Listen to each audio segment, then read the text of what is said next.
സീറ്റിൽ ഇപ്പോഴും ഇല്ലേ ദേവേന്ദ്ര യാദവിന് ഇപ്പോഴും ലീഡ് നിലനിർത്താൻ കഴിയുന്നു എന്നുള്ളത് കോൺഗ്രസിന് ആശ്വാസമാണ്. ഒരു സീറ്റിൽ 0-ൽ നിന്ന് 1-ലേക്ക് കോൺഗ്രസ് വരുന്നു. BJP 37-ലേക്ക് കൂടുന്നു. ആം ആദ്മി പാർട്ടി 23. ഇനി വരാൻ ബാക്കിയുള്ളത് 9 സീറ്റുകളിലെ ലീഡ് മാത്രമാണ്. അവിടെയാണ് BJP 37 സീറ്റുകളിൽ ലീഡ് അല്ലെ? അതെ, ഇപ്പോൾ ഏതായാലും 61 സീറ്റുകളിൽ ലീഡ് നില പുറത്തു വരുമ്പോൾ ആം ആദ്മി പാർട്ടി 23, BJP 37, കോൺഗ്രസ് 1. നിലവിലെ കണക്കുകളനുസരിച്ച് BJP ഏതായാലും കേവല ഭൂരിപക്ഷം മറികടന്നിരിക്കുന്നു. 36 70 അംഗ നിയമസഭയിൽ 36 കേവല ഭൂരിപക്ഷത്തിന് വേണ്ടതെങ്കിൽ BJP 37 സീറ്റുകളിൽ ലീഡ് ചെയ്യുന്നുണ്ട്. ആം ആദ്മി പാർട്ടിക്ക് 23 സീറ്റുകളിലാണ് ലീഡ്. കോൺഗ്രസ് 1 സീറ്റ്, കണ്ണിലൊരു തരി എന്നൊക്കെ പറയുന്ന പോലെ ഒറ്റ സീറ്റ് ലീഡ് ചെയ്യുന്നുണ്ട്. അത് PCC അധ്യക്ഷൻ തന്നെയാണ്. ഇനി ലീഡ് നില മറിയുമോ എന്നാണ് അറിയേണ്ടത്. അല്ലാത്ത പക്ഷം BJP 27 വർഷത്തിന് ശേഷം അധികാരത്തിലേക്ക് സൂചന ഈ ഘട്ടത്തിൽ പറയാം. പക്ഷേ മുഴുവൻ വോട്ടുകളും എണ്ണിക്കഴിഞ്ഞിട്ടില്ല. പകുതിയിൽ താഴെ വോട്ടുകളാണ് എണ്ണിയിട്ടുള്ളത്. 37, 23, 1. ഇനിയിപ്പോൾ വരാൻ ബാക്കിയുള്ളത് 9 സീറ്റുകളിലെ ലീഡാണ്. അതിനിടയിലാണ് ഇങ്ങനെ ഒരു സൂചന വന്നിരിക്കുന്നത്. 37 എന്ന് പറയുമ്പോൾ കേവല ഭൂരിപക്ഷത്തിന് ആവശ്യമായ സീറ്റുകളിൽ ലീഡ് നേടിക്കഴിഞ്ഞു BJP. 1 സീറ്റിന്റെ കൂടുതലായിരിക്കുന്നു. 37 സീറ്റുകളിൽ ലീഡ്. 8 സീറ്റായിരുന്നു പരമാവധി BJPക്ക് കഴിഞ്ഞ 10 വർഷമായിട്ട് ഡൽഹിയിൽ കിട്ടുന്നത്. അവിടെ നിന്നാണ് 37 സീറ്റുകളിലേക്ക് BJPയുടെ ലീഡ് മാറിയിരിക്കുന്നത്. ഇപ്പോഴും ഏതൊക്കെ മണ്ഡലങ്ങളിലാണോ ലീഡ്, അതാത് മണ്ഡലങ്ങളിൽ ലീഡ് നിലനിർത്തിക്കൊണ്ടു പോകാൻ കഴിയുന്നു. തുടക്കം മുതൽ തന്നെ ഇതേ ട്രെൻഡ് തുടരുകയാണ്. ആം ആദ്മി പാർട്ടിയുടെ മുഖങ്ങളെല്ലാം ഇപ്പോഴും പിന്നിലാണ്. അരവിന്ദ് കെജ്രിവാൾ ഇപ്പോഴും പിന്നിട്ട് നിൽക്കുന്നു. മനീഷ് സിസോദിയ പിന്നിലാണ്. ഡൽഹി മുഖ്യമന്ത്രി അതീഷ് ഇപ്പോഴും പിന്നിട്ട് നിൽക്കുകയാണ്. അതായത് ഭരണവിരുദ്ധ വികാരം പ്രതിഫലിക്കുന്ന ഒരു തെരഞ്ഞെടുപ്പായി ഡൽഹി മാറിക്കൊണ്ടിരിക്കുകയാണ്. അതിന്റെ സൂചനകളാണ് വന്നുകൊണ്ടിരിക്കുന്നത്. ഡൽഹിയിൽ BJP വീണ്ടും 1998 ശേഷം BJP ഭരണത്തിലേക്ക് എത്താൻ പോവുകയാണ്. ഡൽഹി ഭരിക്കാൻ പോവുകയാണ് BJP വീണ്ടും. 37, 23, 1 എന്നതാണ് കണക്ക്. കോൺഗ്രസിന്റെ വോട്ടുകൾ ആം ആദ്മി പാർട്ടിയുടെ തോൽവിയിലേക്ക് നയിച്ചിട്ടുണ്ടോ എന്നാണ് അറിയുവാനുള്ളത്. അത് പലയിടങ്ങളിൽ നോർത്ത് ഈസ്റ്റ് ഡൽഹി പോലെയുള്ള സ്ഥലങ്ങളിൽ ഇത് പ്രതിഫലിച്ചിട്ടുണ്ടാവാം. കാരണം അവിടെ സീറ്റ് കുറഞ്ഞിരിക്കുന്നു ആം ആദ്മി പാർട്ടിയുടെ. 36, 24-ലേക്ക് മാറിയിരിക്കുന്നു. 1 സീറ്റ് കൂടി ആം ആദ്മി പാർട്ടി ലീഡ് എടുത്തിരിക്കുന്നു. ഗാന്ധിനഗറിൽ BJP ഇപ്പോഴും ലീഡ് ചെയ്യുന്നു. ദ്വാരകയിൽ BJPയുടെ ലീഡ് തുടരുന്നു അല്ലെ? അതെ, ദ്വാരകയിൽ ലീഡ് ചെയ്യുന്നു. ഒപ്പം തന്നെ ലക്ഷ്മി നഗർ ഒഴിച്ചെടുത്തി കഴിഞ്ഞാൽ ഏതാണ്ട് എല്ലാ സീറ്റുകളിലും അവരുടെ സിറ്റിംഗ് സീറ്റുകളിൽ അവർക്ക് ലീഡ് നിലനിർത്താൻ കഴിയുന്നു എന്നുള്ളതാണ് പ്രധാനപ്പെട്ട കാര്യം. ഒപ്പം ആം ആദ്മി പാർട്ടിയുടെ പരമ്പരാഗതമായി അല്ലെങ്കിൽ കഴിഞ്ഞ 2 തെരഞ്ഞെടുപ്പിൽ ആം ആദ്മി പാർട്ടി ജയിച്ചു വന്ന സീറ്റുകളിലേക്ക് അവർക്ക് കടന്നു കയറാൻ സാധിക്കുന്നു. അതിൽ തന്നെ ന്യൂഡൽഹി പോലുള്ള അരവിന്ദ് കെജ്രിവാളിന്റെ മണ്ഡലത്തോട് ചേർന്ന് കിടക്കുന്ന പല മണ്ഡലങ്ങളിലും ആം ആദ്മി പാർട്ടിക്ക് തിരിച്ചടി എന്നുള്ളത് പ്രധാനപ്പെട്ട കാര്യമാണ് മഞ്ജുഷ്. പ്രത്യേകിച്ച് ഈ 2013 ഒക്കെ തന്നെ ആം ആദ്മി പാർട്ടിയുടെ ഒരു 28 സീറ്റ് നേടുമ്പോൾ അതിൽ തന്നെ 10 സീറ്റ് ന്യൂഡൽഹിയും പരിസര പ്രദേശങ്ങളിലാണ് അവർ വിജയിച്ചത്. പക്ഷേ ആ മേഖലകളൊക്കെ തന്നെ ആം ആദ്മി പാർട്ടിയെ കൈവിടുന്നു എന്ന സൂചന കൂടി ഇപ്പോൾ ഉണ്ട്. ഇപ്പോൾ കണക്കുകൾ നോക്കുകയാണെങ്കിൽ ലോവർ ക്ലാസ് വോട്ടേഴ്സിൽ ആം ആദ്മി പാർട്ടിയും BJPയും ഒപ്പത്തിനൊപ്പം എന്ന നിലയിലാണ് കാര്യങ്ങൾ പോകുന്നത്. അതായത് 13 സീറ്റിൽ അവിടെ ആം ആദ്മി പാർട്ടിക്ക് ലീഡുണ്ട്. BJP 13 സീറ്റിൽ, അതായത് അരവിന്ദ് കെജ്രിവാളിന്റെ പരമ്പരാഗത വോട്ടുകളിലേക്ക്, വോട്ട് ബാങ്കിലേക്ക് കടന്നു കയറാൻ BJPക്ക് സാധിച്ചിരിക്കുന്നതാണ് പ്രധാനപ്പെട്ട കാര്യം. മധ്യവർഗം ഏതായാലും BJPയെ പൂർണ്ണമായി തുണച്ചിരിക്കുന്നു.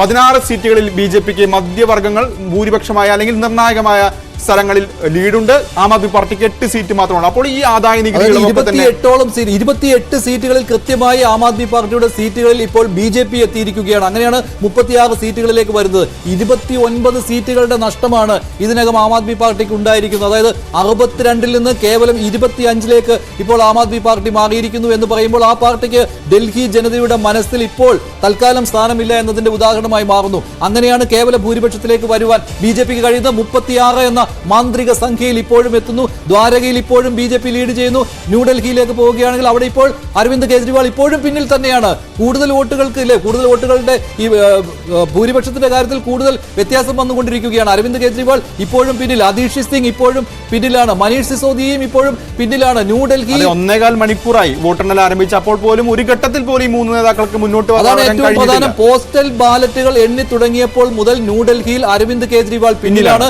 മനീഷ് സിസോദിയ പിന്നിലാണ്, അതീഷ് പിന്നിലാണ്. ഈ 3 VVIPകളും പിന്നിലാണ് എന്നുള്ളത് ഭരണവിരുദ്ധ വികാരം ഡൽഹിയിൽ പ്രതിഫലിച്ചു എന്നതിന്റെ ഏറ്റവും പ്രധാനപ്പെട്ട ഉദാഹരണമാണ്. 36-ലേക്ക് ഇപ്പോഴും 38-ലേക്ക് കടന്നു അല്ലെ? 38 സീറ്റുകളായിരിക്കുകയാണ്. ന്യൂഡൽഹിയിൽ ഇപ്പോഴും മുന്നിട്ട് നിൽക്കുന്നത് പർവേഷ് വർമ്മയാണ് ഇപ്പോഴും മുന്നിട്ട് നിൽക്കുന്നത്. സാഹിബ് സിംഗ് വർമ്മയുടെ മകൻ. അങ്ങനെ പർവേഷ് വർമ്മ ഇപ്പോഴും ലീഡ് ചെയ്യുന്നു. അരവിന്ദ് കെജ്രിവാൾ പിന്നിട്ട് നിൽക്കുന്നു. 38-ലേക്ക് BJPയുടെ അതായത് എക്സിറ്റ് പോളുകൾ പറഞ്ഞിരുന്നത് 43 സീറ്റുകൾ വരെ BJPക്ക് കിട്ടാമെന്നുള്ളതാണ്. പോൾ അതിലേക്ക് കാര്യങ്ങൾ വരുന്നു എന്നതാണ്. 28ലേക്കെങ്കിലും കാരണം ഇനി 5 സീറ്റുകളുടെ പല സൂചനകൾ മാത്രമാണ് പുറത്തു വരാനുള്ളത്. അപ്പോൾ 39 നിലയിലേക്ക് BJP എത്തുന്നു, ആം ആദ്മി പാർട്ടി 25, കോൺഗ്രസ് 1. നിലവിലെ കണക്കനുസരിച്ച് ഒരു 40-നും 45-നും ഇടയിൽ അതായത് 41 സീറ്റുകളോ 42 സീറ്റുകളോ BJP കിട്ടാം. അതല്ല എങ്കിൽ അതിനേക്കാൾ മോശം പ്രകടനത്തിലേക്ക് BJP പോകുമെന്ന് തോന്നുന്നില്ല ഇപ്പോഴത്തെ ഈ ട്രെൻഡ് അനുസരിച്ച്. പക്ഷേ ആം ആദ്മി പാർട്ടിക്ക് 27 വരെ പരമാവധി സീറ്റുകളിൽ അതിൽ ഉറപ്പിക്കാം. കോൺഗ്രസിന് പക്ഷേ ഈ ദേവേന്ദ്ര യാദവിന്റെ ലീഡ് നില നോക്കുമ്പോൾ ജയിച്ചു കയറാൻ പറ്റും എന്നുള്ളതാണ് അല്ലെ. പക്ഷെ അത് ആദ്യം മുതൽ ലീഡുണ്ട്, പക്ഷേ അത് ഉറപ്പായ സീറ്റായിട്ട് ഇപ്പോഴും കരുതുന്നില്ല. എങ്കിൽ പോലും കോൺഗ്രസിന് ആ ഒരു സീറ്റിൽ ജയിച്ച് 0-ൽ നിന്ന് കരകയറാൻ പറ്റും. പക്ഷെ കോൺഗ്രസ് ഇവിടെ കൂടുതൽ മറുപടി പറയേണ്ടി വരും. കാരണം ആം ആദ്മി പാർട്ടിയെ തോൽപ്പിക്കുന്നതിന് വേണ്ടി BJPയുടെ B ടീമായിട്ട് കോൺഗ്രസ് മാറുന്നു എന്നുള്ള ഒരു ആരോപണം അവിടെ ഉണ്ടായിരുന്നു. വിമർശനമായിരിക്കും ഒരുപക്ഷെ കോൺഗ്രസ് നേരിടാൻ പോകുന്നത്. പ്രത്യേകിച്ച് ഇപ്പോൾ നോർത്ത് ഈസ്റ്റ് ഡൽഹി പോലെയുള്ള പ്രദേശങ്ങളിലെ ഇപ്പോൾ ഏറ്റവും പുതിയ ട്രെൻഡ് നോക്കുകയാണെങ്കിൽ അവിടെ ആം ആദ്മി പാർട്ടിയുടെ സിറ്റിംഗ് സീറ്റുകളിലേക്ക് BJP കടന്നു കയറിയിരിക്കുകയാണ്. അപ്പോൾ അവിടെ കോൺഗ്രസ് അവിടെ ഒരു വോട്ട് കട്ടറായി മാറിയിട്ടുണ്ടോ എന്നുള്ള ഏറ്റവും പ്രധാനപ്പെട്ട ആരോപണമാണ് വരാൻ പോകുന്നത്. 40ലേക്ക് BJPയുടെ ലീഡ് കൂടിയിരിക്കുകയാണ് അല്ലെ. 40ലേക്ക് എത്തിയിരിക്കുന്നു, 25 ആയിരിക്കുകയാണ് ആം ആദ്മി പാർട്ടിയുടെ. അപ്പോൾ ഇനി 4 സീറ്റുകളുടെ ലീഡ് മാത്രം വരാൻ ബാക്കിയുള്ളപ്പോഴാണ് 40ലേക്ക് BJPയുടെ ലീഡ് കൂടിയിരിക്കുന്നത്. ഇത് കൃത്യമായിട്ട് ഈ ലീഡ് നില ഉയർത്തിക്കൊണ്ട് പോകുന്നു എന്ന് പറയുമ്പോൾ ഇത് പിന്നോട്ട് പോകുന്ന ഒരു സാഹചര്യം ഇപ്പോഴില്ല. ഡൽഹി ഭരണമാറ്റത്തിലേക്ക് പോവുകയാണ് എന്നതിന്റെ കൃത്യമായ വിവരം വന്നു കഴിഞ്ഞു. 39ലേക്ക് താണിട്ടുണ്ട്. എങ്കിൽ പോലും അത് കംഫർട്ടബിൾ ആണ്. ഇപ്പോഴും അതീഷ് ഇപ്പോഴും പിന്നിലാണ്. രമേഷ് ബിദൂരി എന്ന നേതാവാണ് ഇപ്പോഴും BJPക്ക് വേണ്ടി അവിടെ കൽക്കാജി മണ്ഡലത്തിൽ ലീഡ് ചെയ്യുന്ന 39, 25, 1 എന്നായി മാറിയിരിക്കുകയാണ്. ദ്വാരക നോക്കുകയാണെങ്കിൽ ദ്വാരകയിൽ ഇപ്പോഴും BJP ലീഡ് ചെയ്യുകയാണ് അല്ലെ. അതെ, ദ്വാരകയിൽ BJP ലീഡ് ചെയ്യുകയാണ്. അങ്ങനെ പരമ്പരാഗത സീറ്റുകളിലൊക്കെ അവർ ലീഡ് ചെയ്യുന്നു. ഒപ്പം ആം ആദ്മി പാർട്ടിയുടെ പ്രധാനപ്പെട്ട നേതാക്കളെയൊക്കെ തന്നെ അവർ പുറകിലാക്കിയിരിക്കുന്നു എന്നാണ് സൂചന. കാരണം ഇതൊരു കൃത്യമായ ഡൽഹിക്ക് പഴയ മതിപ്പ് ഏതായാലും ആം ആദ്മി പാർട്ടിയോട് ഇല്ല, നേതാക്കളോട് ഇല്ല എന്ന് തന്നെയാണ് സൂചന. അല്ലെങ്കിൽ ഒരുപക്ഷെ ഈ പ്രധാനപ്പെട്ട നേതാക്കളൊന്നും തന്നെ ഒരുപക്ഷെ അരവിന്ദ് കെജ്രിവാൾ പോലും പ്രതീക്ഷിച്ചിട്ടുണ്ടാവില്ല ഇങ്ങനൊരു തിരിച്ചടി അദ്ദേഹത്തിന് ഉണ്ടാകുമെന്ന്. കാരണം ഒരു കാരണവശാലും അരവിന്ദ് കെജ്രിവാൾ ഒരു തോൽവി ഉണ്ടാകും എന്നുള്ളത് കാര്യം അദ്ദേഹം എപ്പോഴും സംസാരിക്കുമ്പോൾ ഒരു തരത്തിലും ആം ആദ്മി പാർട്ടിക്ക് ഒരു തിരിച്ചടി ഉണ്ടാവുകയില്ല എന്ന് വിശ്വസിക്കാൻ പ്രധാനപ്പെട്ട കാരണം ഡൽഹി ജനതയ്ക്ക് കിട്ടിയിരുന്ന ഈ സൗജന്യ സേവനങ്ങൾ അത് നിലനിർത്തിക്കൊണ്ട് പോകാൻ ആം ആദ്മി പാർട്ടിക്ക് കഴിയുകയുള്ളൂ എന്നുള്ള ഉറച്ച വിശ്വാസം ജനങ്ങൾക്കുണ്ട് എന്നതായിരുന്നു. അതാണല്ലോ ലോക്സഭാ തെരഞ്ഞെടുപ്പ് വരുമ്പോൾ BJPക്ക് വോട്ട് ചെയ്യുന്ന അതേ ജനങ്ങൾ തന്നെ നിയമസഭാ തെരഞ്ഞെടുപ്പ് വരുമ്പോൾ ആം ആദ്മി പാർട്ടിക്ക് വോട്ട് ചെയ്തുകൊണ്ടിരുന്നത്. പക്ഷേ ആ ട്രെൻഡിൽ മാറ്റം വന്നിരിക്കുകയാണ്. എന്നുമെന്നും സൗജന്യ സേവനങ്ങൾ എന്ന് പറഞ്ഞ് ജനത്തെ കയ്യിലെടുക്കാൻ പറ്റുകയില്ല എന്നതിന്റെ ഒരു ഉദാഹരണം കൂടിയാവുകയാണോ ഡൽഹി നിയമസഭാ തെരഞ്ഞെടുപ്പ് എന്നാണ്. ആം ആദ്മി പാർട്ടിയേക്കാൾ കൂടുതൽ വാഗ്ദാനങ്ങൾ BJP നൽകിയിട്ടുണ്ട്. 42, 23, 1 എന്നുള്ളതായിരിക്കുകയാണ്. അതായത് ഇനി ഒരു 4 സീറ്റിലെ ലീഡ് മാത്രം വരാൻ ബാക്കിയുള്ളപ്പോഴാണ് ഈ ഒരു നിലയിലേക്ക് വന്നിരിക്കുന്നത്. അപ്പോൾ 42 എന്നുള്ള കംഫർട്ടബിൾ പൊസിഷനിലേക്ക് വരികയാണ് BJP. ഇപ്പോഴും വാസിർപൂർ മണ്ഡലത്തിൽ അവിടെ ആം ആദ്മി പാർട്ടിക്ക് സീറ്റ് നിലനിർത്തിക്കൊണ്ടു പോകാൻ കഴിയുന്നുണ്ട്. ഏറ്റവും പുതിയ ട്രെൻഡ് അതാണ് വരുന്നത്. പട്പൽഗഞ്ചിൽ ഇപ്പോഴും BJP ലീഡ് ചെയ്യുന്നു. ബാബർപൂർ മണ്ഡലം അവിടെ ആം ആദ്മി പാർട്ടിയുടെ സിറ്റിംഗ് സീറ്റാണ്. അവിടെ ഇപ്പോഴും AAP തന്നെയാണ് അല്ലേ. അതെ അതെ അതെ.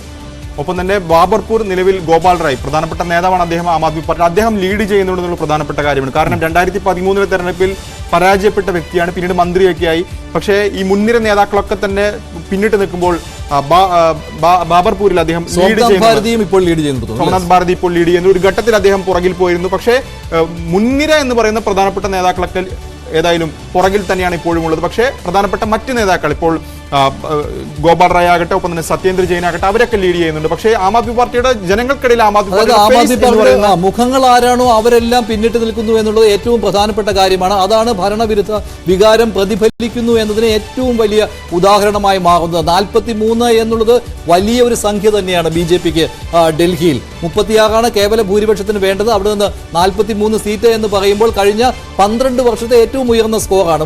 32 2013 നേടിയതാണ്. ഭരണത്തിലെത്താൻ കഴിഞ്ഞില്ല. അതിനുശേഷം 2015 ആയപ്പോഴേക്ക് 3 കുറഞ്ഞിരുന്നു. 2020 8 സീറ്റായിട്ട് BJPയുടെ അംഗങ്ങൾ കൂടിയിരുന്നു. പക്ഷേ ഇത്തവണ അത് 40 മുകളിലേക്ക് 42 സീറ്റുകളിൽ ലീഡ്. 23 ആം ആദ്മി പാർട്ടിയുടേത്. ഒരു സീറ്റിൽ ഇപ്പോഴും കോൺഗ്രസ് ലീഡ് ചെയ്യുകയാണ്. കേജ്രിവാളും സിസോദിയയും അതീഷിയും ഇപ്പോഴും പിന്നിലാണ്. മാത്രവുമല്ല ഇനി 4 സീറ്റുകളിലെ പല സൂചനകൾ മാത്രം